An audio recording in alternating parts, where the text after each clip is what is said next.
quick recap on this case study. Given a finite automaton of this type having epsilon transitions, the objective is to obtain an equivalent non-deterministic finite automaton without epsilon in it. And the first thing that one should note is when you read a symbol, say 0, 0 can be interpreted as 0 or 0 epsilon or 0 epsilon epsilon. In case there are epsilon before that, it can also be interpreted as epsilon 0. Most importantly, one can read any number of epsilon before we read a 0. Similarly, after reading a 0, one can read any number of epsilon. So which means the transition using just epsilon alone should be taken into account apart from our usual delta of q0 comma 0 or delta of q1 comma 1. So towards that end, we introduce something called epsilon closure that says what all states you can reach starting from this using just epsilon. Similarly, states that are reachable from q1 using epsilon. And that was helping us in calculating these transitions. So when we look at delta of q0 comma 0, we said this can be interpreted as so many epsilon followed by 0 followed by so many epsilon. So what we did, we looked at epsilon closure of q0. With that we operated 0. With that result we again operated epsilon closure. Finally we obtained this. So this way possible epsilon moves before reading the symbol, after reading the symbol, both are taken into account. So on the similar line we calculated, and finally we need to decide the set of final states. Q2 is a final state here, therefore Q2 is a final state. Apart from that, epsilon closure of Q0 contains Q2, which means what? You can reach Q2 just by reading epsilon. So, or without reading any input, you will accept an element which is part of this. Which means what? Something that you read over here will be accepted by the automaton. So 0 epsilon epsilon, 0 0 0 0 followed by epsilon epsilon. So which means if epsilon closure of Q0 contains Q2, then Q0 becomes the final state. Therefore Q0 becomes the final state. On the similar line, look at Q1. Q1 epsilon Q2, which means you can reach the final state from Q1 just by reading epsilon. And then whatever you accept at this place, that will be, or whatever you see at this place, that will be eventually accepted by the automaton because you will be just reading epsilon. Since epsilon closure of Q1 contains Q2, Q1 is also a final state. So what we do after converting into NFA without epsilon, see if epsilon closure of Q0 contains Q2, then Q0 becomes the final state. Which means starting from Q0 without reading anything, you can reach the final state. That's one way of interpreting. Another way of interpreting is the following. Something that you read at this place, maybe you would have read something until this part. And now this being the start state, whatever you read with respect to Q0, same will be accepted by the automaton. So therefore this becomes the final state. Similarly for this, whatever you read over here or whatever you have read so far until this part, if you just append epsilon, that will be accepted by the automaton. Therefore Q1 is also a final state. For example, 0 0 epsilon 1 1. That's a valid input. Reason 0 0 epsilon 1 1 epsilon is equivalent to saying 0 0 epsilon 1 1. So therefore that should be accepted. Fine. So this automaton accepts empty string. This also accepts empty string. This accepts just a 0 and a sequence of zeros. This also accepts. This automaton accepts just a 1 epsilon 1 epsilon. So this automaton also accepts just 1 and followed by any number of ones. This automaton accepts 2 epsilon epsilon 2. This automaton also accepts 2. Okay. In addition to that, transitions that are not defined over here, that will be redirected to empty state. Fine. Now this is an NFA without epsilon. Now one can use subset construction to obtain a deterministic finite automaton. One can also obtain a deterministic finite automaton directly from this. Let's attempt that now.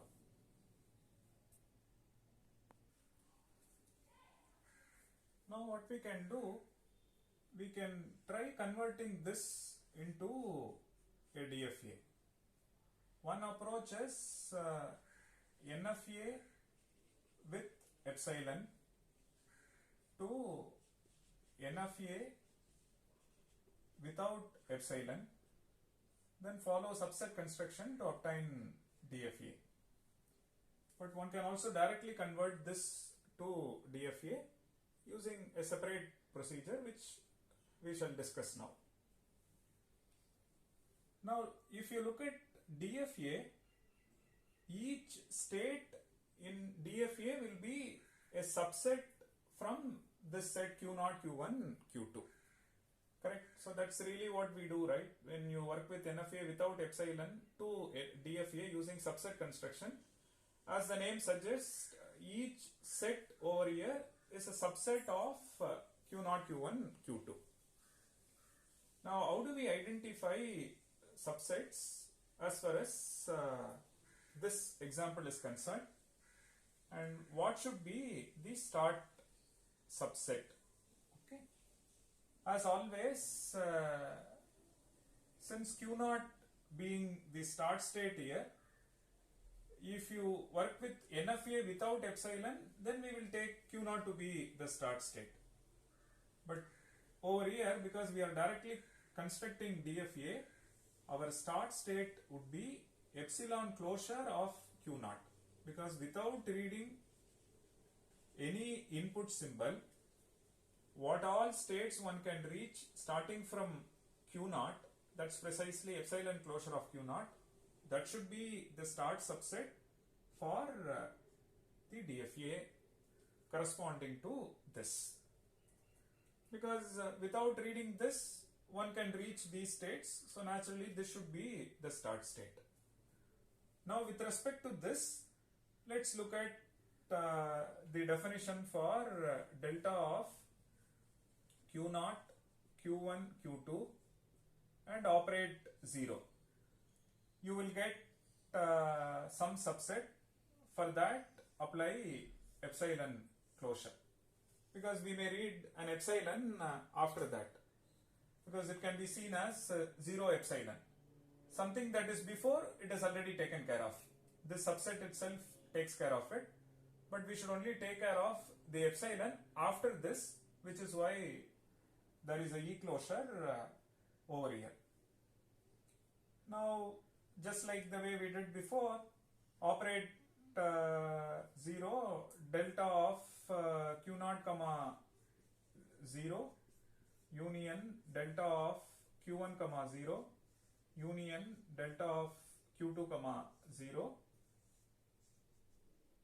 So now Q0 comma 0 is Q0 and Q1 comma 0 is undefined or empty set, Q2 comma 0 is empty set, and or you can have an empty set and fill in the entries. So this takes us to the same state Q0, Q1, Q2. which means when we read a 0, we stay over here. On the similar line, when we read a 1, epsilon closure of delta of q0, q1, q2, comma 1. So q0 comma 1 is undefined, q1 comma 1 is q1, q2 comma 1 is undefined, so which means this is epsilon closure of q1, which is q1, q2. So that shows that if we read a 1, we get a new subset, namely q1, q2. Okay, so on the similar line, let's look at E of delta of q0, q1, q2, comma 2. q0 comma 2 is empty, q1 comma 2 is empty, q2 comma 2 is q2, and epsilon closure of q2 is q2 itself. So which means when we read a 2, we go to a new subset, set containing q2. Now what we do, because we have obtained a new subset, with respect to this we operate 0 and 1. Okay, so epsilon closure of q1, q2, comma 0. Of course, delta of this. So now q1 comma 0 is undefined, q2 comma 0 is undefined. So q1, q2, with respect to that you look at it, so which means this will give us empty. And on the similar line, if you define E of delta of q1, q2, comma 1, q1 comma 1 is q1, q2 comma 1 is undefined, therefore this will give us epsilon closure of q1, which is q1, q2, which means when we read a 1, we continue to stay here.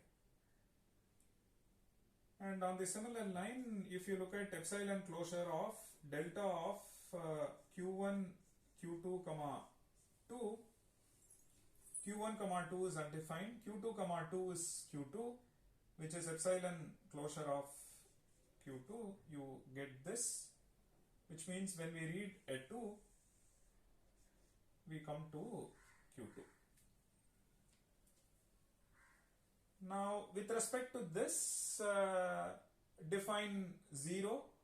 We know q2 comma 0 is undefined, so which means empty set. q2 comma 1 is also undefined. q2 comma 2 is defined, which means we will loop on this. Okay. Now wherever you see q2 is present, all those subsets will become the final state of this automaton, which means all are final states here. Correct? Now that's all. This is our DFA. States that are not defined, you can map it to, for example, with respect to this 0, it will take you to an empty state. Over here with respect to this 0, 1 takes you to this, which means 0, 1, 2 is this. With respect to this 0, 1, 2 is defined. With respect to 1, 2 is defined, 0 is here. With respect to this 2 is defined, 0, 1 is here. Okay.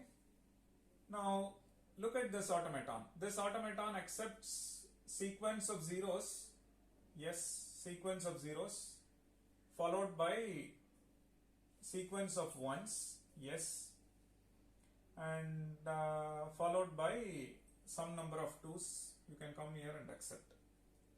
Or you just read 0, epsilon, do not read 1, take epsilon and start reading couple of 2's.